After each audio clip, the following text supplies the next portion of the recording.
Alam niyo mga kababayan, itong taong to talagang suportado ako dyan.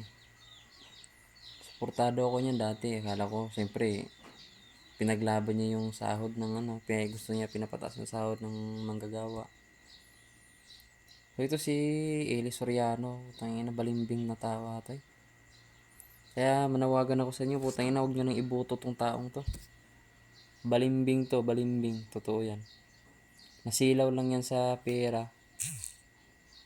Tangina, magkano kayang binayad nito? Magkano kayang binayad ang taong to?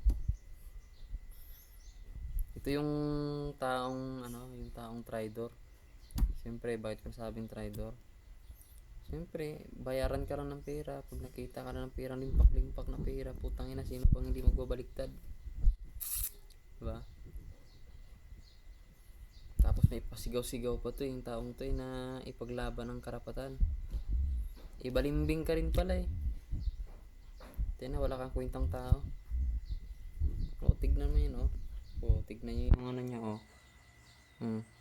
Si Kamanggagawa Party List, Eli San Fernando, bumoto ng yes, pabor. O, diba? Balimbing. Siguro lumaki ng ulo nito eh. Kaya gantong taong to eh.